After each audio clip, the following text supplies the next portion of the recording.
Acompanhe agora mais um tema doutrinário do Evangelho de Jesus. Bom dia, sejam bem-vindos. A eficácia da prece.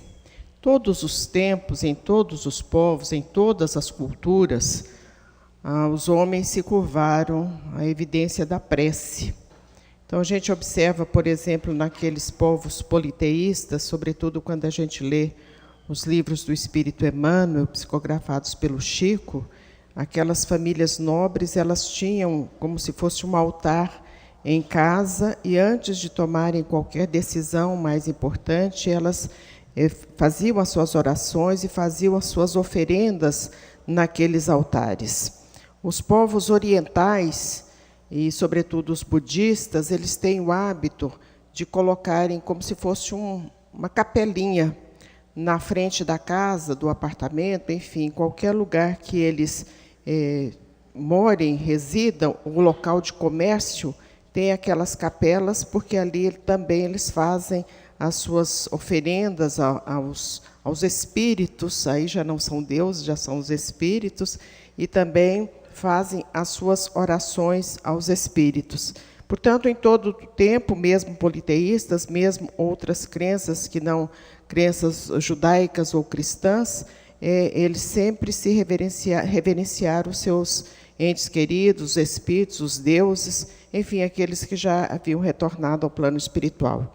No Velho Testamento, nós vamos ver muitas e muitas manifestações de oração, e foi através das orações que eles se fortaleceram na fé e conseguiram realizar o grande trabalho que está contido, inserido nos livros sagrados, em especial nos 5 primeiros livros do Velho Testamento, que são atribuídos a Moisés. Os reis de Israel, naquela época, também se curvavam em oração. O rei Saul, ele era bastante equivocado, e quando Davi, que era um jovem pastor, percebia que ele, o rei Saul, estava num processo de desequilíbrio, de processo de obsessão, ele começava a tocar músicas suaves, porque acalmava o rei, porque acalmava os espíritos que estavam próximos a ele. Então, a música tem essa oportunidade a acalmar o ambiente. A boa música tem essa condição de acalmar as pessoas encarnadas e desencarnadas, e daí traz a harmonia ao ambiente. O rei Davi, quando, em um determinado momento, em Israel, houve uma grande seca, e os profetas, sobretudo o profeta Samuel, disse a ele que aquela seca, e que os animais estavam morrendo, lá já tem uma dificuldade enorme de água, era em decorrência dos equívocos dele como rei. E ele não podia entrar no tabernáculo, que era o lugar sagrado, onde estavam colocadas as relíquias, sobretudo aquelas do próprio Moisés, o cajado, a Torá, a menorá. Então, ele não podia entrar naquele local, ele não podia tocar a Arca da Aliança, que é onde estavam esses elementos. É como se fosse uma caixa, um baú de ouro, e ali estavam todas aquelas peças de relíquia do povo judeu ou hebreu.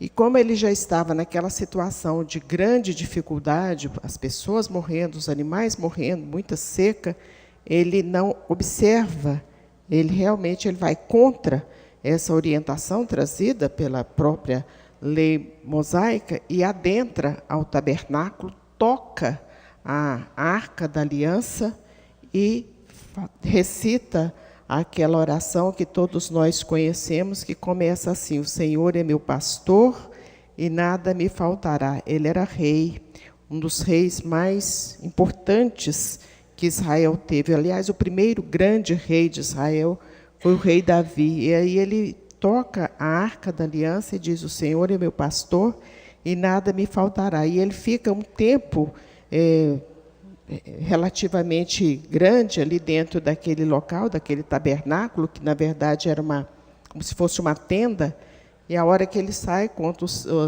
a tradição que estava chovendo em Israel. Então, mostra para a gente a importância da oração naquele momento.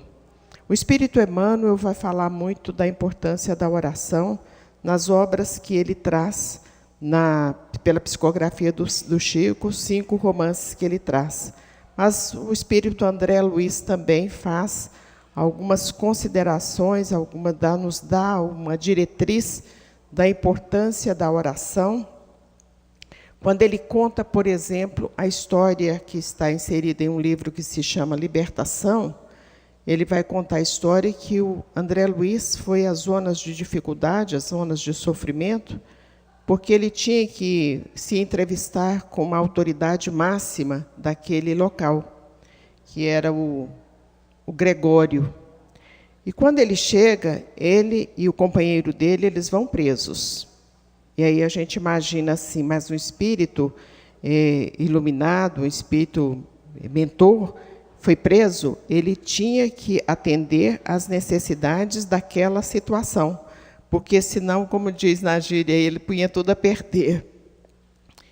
E ele, então, quando ele está nessa prisão, e evidentemente que era tudo fluídico, que era o plano espiritual, ele ouve a conversa de 2 espíritos, um espírito desencarnado e um espírito que, embora encarnado, estava em visita àquela região de dificuldade.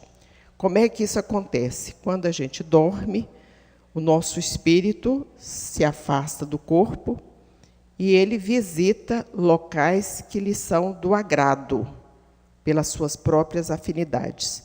Portanto, aquele que gosta da balada, ele vai se afastar do corpo, o corpo está dormindo, ele vai para a balada. O que gosta de estudar, certamente vai procurar alguém mais sábio do que ele, alguma biblioteca, enfim, muitas situações que são de acordo com a nossa afinidade espiritual. E muitos de nós também temos os pesadelos e acordamos assustados, porque certamente fomos a algum lugar que não era muito agradável, ou encontramos com alguém que também não nos foi muito agradável. Ou temos notícia de alguma situação, de alguém que está enfermo, de alguém que vai desencarnar. Então, quer dizer, isso existe, e muitas pessoas sabem desses sonhos que se chamam sonhos oníricos, quer dizer, o sonho da mediunidade. Embora nem todos os sonhos, nem todos os pesadelos são de ordem espiritual ou mediúnica. Mas nessa situação era. Então, os 2 espíritos se encontram ali, e esse espírito, que já era desprovido do corpo, ele cobra daquele espírito que estava lá, vamos dizer, em visita, e ele começa dizendo assim: eu estive lá na sua casa, o diálogo é mais ou menos esse, né? Não é literal. Eu estive lá na sua casa e percebi que as coisas não estão correndo muito bem por lá. O seu marido parece que está desistindo de determinadas ações que nós planejamos para ele fazer. Como era uma zona de muita dificuldade, a gente já imagina que essas ações que estavam programadas não eram ações muito nobres. Devia ser alguma coisa muito ilícita, muito comprometedora. E o espírito que ouviu a reprimenda, que ouviu a cobrança, diz ao outro assim, responde a ele, é porque agora ele está frequentando um lugar de oração. A hora que ele diz um lugar de oração, o espírito que estava ouvindo, ele deu como se fosse um pulo para trás, um grito, e diz: oração, agora nós estamos perdidos mesmo. Quer dizer, os objetivos que eram escusos, eles não iriam alcançar, porque tinha o escudo da oração. E aí o Espírito continua dizendo, ele mudou muito. Hoje ele está mais calmo, mais tranquilo, mais afável, porque nesse lugar ele encontra muitas respostas para as suas aflições, as suas dificuldades, e se voltou para a oração. E aí, então, a gente vê a importância de colocarmos a oração nas nossas vidas. Mas muitos vão dizer o seguinte: nossa, mas eu oro tanto e as coisas continuam complicadas. Se não estivéssemos orando, poderia estar pior. E a oração também nos dá o entendimento e a vontade da transformação íntima, da modificação das nossas condições evolutivas. E muitos vão à casa espírita, e também é um fato narrado pelo próprio André Luiz, daquele rapaz que começou a frequentar o centro espírita. Ele era bastante equivocado, e quando nós falamos equivocado, nós estamos atenuando, para não dizer que era uma pessoa que fazia tudo errado mesmo, né? Então, ele era bastante equivocado, e quando ele chegava no centro espírita, ele se sentia envolvido em muita paz. E aí vem a narrativa do espírito, dizendo que aqueles espíritos que o perturbavam não entravam dentro do centro espírita, eles ficavam de fora, porque nem todos têm a permissão para entrar dentro de uma casa de oração, assim como quando a gente vê o livro Nosso Lar, naquele momento em que aquela senhora se aproxima daquelas cercas que existiam, cercas magnéticas, pedindo clemência, pedindo socorro, pedindo misericórdia para entrar no nosso lar. E André Luiz, com a pouca experiência, ele advoga para que ela entrasse, e a informação que é passada para ele é que aquela senhora realmente ela não poderia entrar naquele local, porque ela ainda estava muito transtornada pelos atos ilícitos que ela havia cometido. Quais eram esses atos?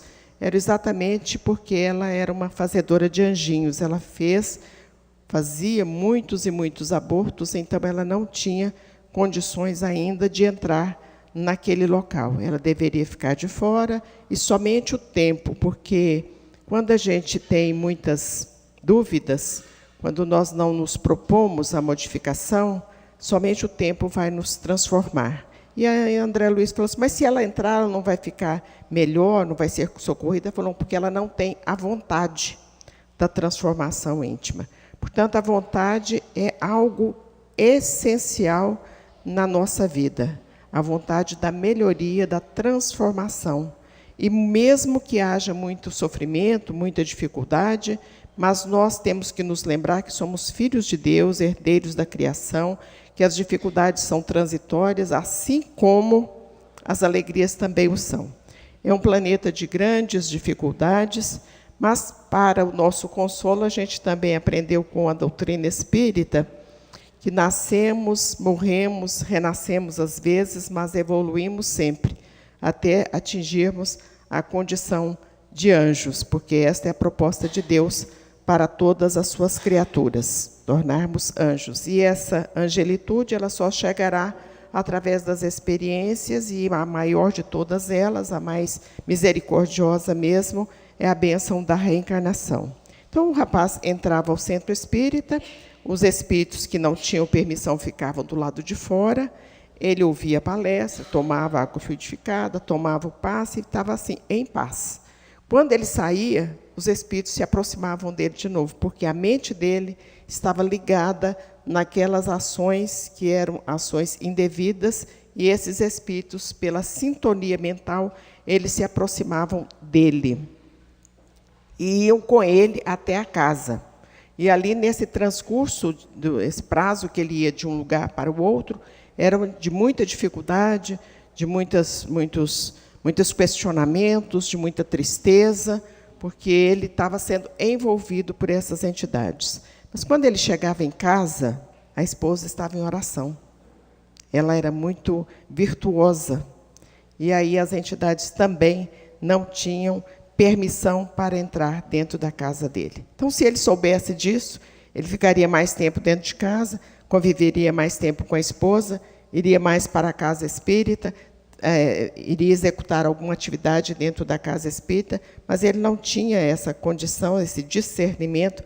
Por isso é que a gente pede tantas vezes o discernimento, porque através do discernimento é que vamos entender o que está errado, o que está certo na nossa vida. E através desse discernimento é que nós vamos chegar à conclusão da necessidade das orações.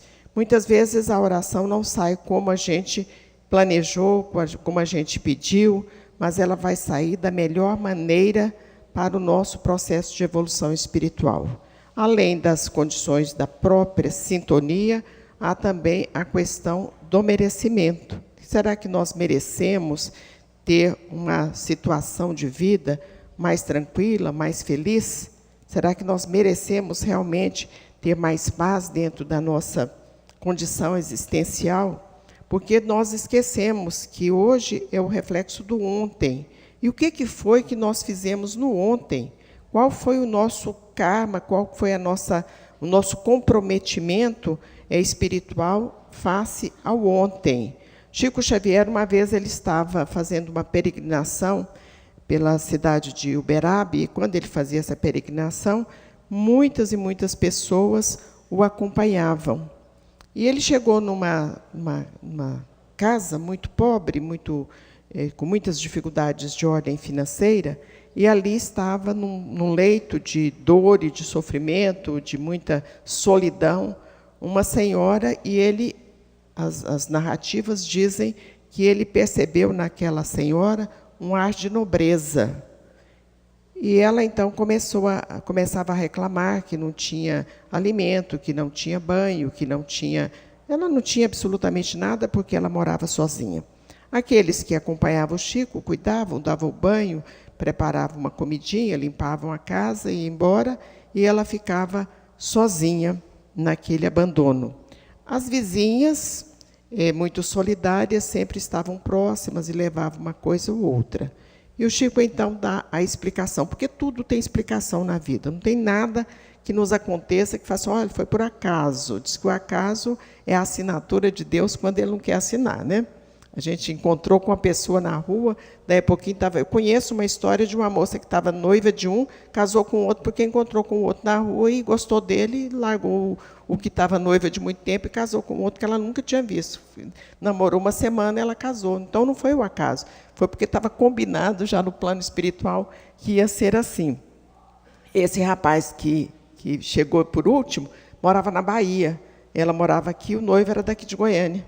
E eles se casaram, e ela mudou para a Bahia, e na Bahia ela mora até hoje. Então, são coisas assim, muito interessantes que acontecem na vida das pessoas. E aí, então, essa senhora estava nessa situação de dificuldade, e o Chico, então, diz por que estava acontecendo aquilo. Na época do Segundo Império, o imperador Dom Pedro II, que foi um homem de muitas virtudes, juntamente com a imperatriz Teresa Cristina, também bastante virtuosa, essa senhora essa que estava nesse leito de sofrimento, era a aia, aquela que cuidava da imperatriz. E ela tinha muito poder, porque, afinal de contas, ela estava muito próxima da imperatriz. E muitas coisas que aconteciam, e acontecem até hoje, a gente fala que são aquelas pessoas de terceiro escalão, de quarto escalão, que realizam algumas atividades que, às vezes, o próprio chefe não fica sabendo. Foi mais ou menos isso. Então, era a época da escravatura, e ela não tinha pena, não tinha misericórdia, e ela açoitava sem dó nem piedade aqueles escravos que ficavam ali próximos ao palácio do imperador.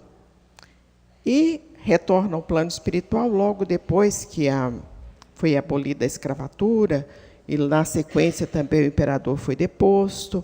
Então, logo depois que aconteceram esses fatos, ela retorna ao plano espiritual. E lá existiam muitos espíritos que haviam desencarnado, exatamente porque ela tinha facilitado, através das torturas, para que esses espíritos desencarnassem. Qual que seria melhor? Ela continuar no plano espiritual, junto com esses espíritos, ou retornar, embora em situação de muita dificuldade? Retornar ao plano da matéria em situação de muita dificuldade. Mas era uma pessoa que não poderia ter mando, ela não poderia ter ninguém para que ela mudasse o comportamento. Então, ela vem sozinha. Ela nasce nessas condições, e aqueles que estavam mais próximos eram exatamente aqueles que estavam na vizinhança, que cuidavam dela, eram exatamente muitos daqueles que ela havia açoitado em outros momentos. Então, a espiritualidade estava fazendo de algemas de ódio, nas palavras de André Luiz, laços de amor. Estava acabando com aquelas algemas de ódio em laços de amor. E o próprio imperador, quando ela estava muito transtornada e às vezes querendo até eliminar a própria vida, o próprio imperador com a imperatriz a visitava, quer dizer, os espíritos dele, olha a misericórdia divina. O espírito do imperador e da imperatriz vinham visitá-la, certamente que ela sonhava com o império, qualquer coisa assim, vinham visitá-la para dar uma serenidade, para dar um alívio para aqueles sofrimentos dela. Então, quando nós temos uma vida de muitas agruras, vamos agradecer a Deus. Mas isso não quer dizer que tenhamos que ser, que não tenhamos que lutar contra as adversidades. As adversidades existem e todos nós temos o livre-arbítrio, então é importante que lutemos contra todas as adversidades. Mas existem situações que são irreversíveis. Então, em face a essa dificuldade, nós temos que nos conformar. Por isso é que o Chico diz que quando nós nos resignamos com as nossas aflições, metade do problema está solucionado. E ele completa dizendo que a outra metade o tempo solucionará. Então, o tempo resolve todas as dificuldades mesmo. E se a gente tiver o conformismo, a resignação, porém lutando para melhorar a situação que nos é própria, no caso, por exemplo, familiar. E muitas vezes a gente tem filhos rebeldes e não seria melhor que a gente tivesse um diálogo com eles? Mas muitos vão dizer assim, nossa, mas ele não suporta me ver. A gente ouve pais dizendo isso, nossa, mas quando eu chego em casa ele já se tranca no quarto. Então deve ter um motivo, não é por acaso que esse filho é tão rebelde assim. Então, quando a gente não pode fazer absolutamente nada, para uma mãe cujo filho está com a sua liberdade cerceada, para uma mãe cujo filho retornou ao plano espiritual, a importância da oração. Curvemos em oração e confiemos, porque a misericórdia divina nos alcança a todos. Por isso é que Jesus nos ensinou a oração, mais uma vez, a oração, que é a oração do Pai Nosso. E quando ele nos ensinou essa oração, ele ensinou para todos, porque Deus é Pai de todos. E sendo Pai de todos, ele quer o melhor para todas as criaturas. Se existe alguma dificuldade, o problema não é de Deus, o problema é nosso. A escolha foi equivocada e está no momento aprazado, no momento próprio, para consertarmos essas dificuldades. Porque em toda época, em todo tempo, nós podemos atenuar as nossas aflições. A gente vê isso na justiça do mundo. Não pode atenuar? Aquele que está preso, aí se ele começar a trabalhar, se ele começar a ser útil, começar a estudar, se tiver bom comportamento, a pena dele não é reduzida? Pela lei, a pena dele é reduzida. Então, da mesma maneira, se a nossa aflição está muito grande, vamos reduzir a pena através do trabalho, através do esforço próprio. E não existe um trabalho que não seja digno. Todas as atividades são dignas. E dentro da casa espírita também todas as atividades são dignas. Quando André Luiz chegou ao plano espiritual, ele era médico bastante conceituado aqui na Terra. Ele não teve condições de fazer o trabalho de médico, porque para fazer o trabalho de médico havia necessidade do conhecimento intelectual, científico e também do sentimento do coração. E naquele momento ele ainda não estava preparado, porque ele estava muito preocupado consigo mesmo. Então ele começa limpando o chão, organizando as coisas da enfermaria, fazendo um trabalho que, aos olhos do mundo, é um trabalho de menor importância, mas todas as atividades são importantes, porque todo o trabalho, toda atividade útil, segundo a informação trazida pela codificação, todo trabalho útil, toda atividade útil é trabalho. Então, tudo que a gente faz com utilidade é trabalho. E existem pessoas que não se dão conta disso, e são aquelas pessoas que não fazem absolutamente nada, nem para si, nem para outrem. Essas situações também a codificação vai nos trazer a informação que não basta não fazer o mal. Não basta não fazer o mal. É necessário fazer o bem. Então, quando a gente tem a certeza que podemos fazer mais, podemos fazer melhor, vamos fazer. O movimento espírita, ele passa por transformações, como tudo na vida passa por transformações. Então, muitas atividades que foram desenvolvidas na casa espírita, o trabalho da assistência social, da promoção social, hoje é um trabalho relacionado mais a Estado, a governo. Então, muitas casas espíritas não realizarão, se já não estão realizando, não realizarão essas atividades. Estamos nos atendo ao Evangelho. Mas o Evangelho é tudo, porque se nós não tivermos o Evangelho do coração, nós não vamos modificar o mundo. O objetivo da vida é modificar o mundo. Nós não temos como modificar o outro, mas podemos nos modificar através da humildade, da paciência, da tolerância, da boa ação. E, por consequência, eliminando egoísmo, orgulho, arrogância, vaidade, maus pendores. E a gente percebe situações de equívoco das pessoas nas menores colocações. Liguei para o fulano e ele não me atendeu. E aí a gente já fica irritado porque eu liguei para o fulano e o fulano não me atendeu. Já não sabe por que foi que o fulano não atendeu. Outro dia aconteceu um fato mais ou menos assim, a pessoa me telefonou e falou assim, eu fui lá, mas a pessoa não me atendeu. Eu fui aonde ela disse que não havia atendido e cheguei lá, quase que eu ofereci para ajudar a pessoa que não havia atendido, de tão assoberbada de tarefa que ela estava. Então, quer dizer, não atendeu naquele momento, por que será? Deve ter um motivo para isso. Não seria mais fácil, ao invés da gente julgar aquele que não me atendeu, a gente ir lá e ajudar ele a fazer alguma coisa?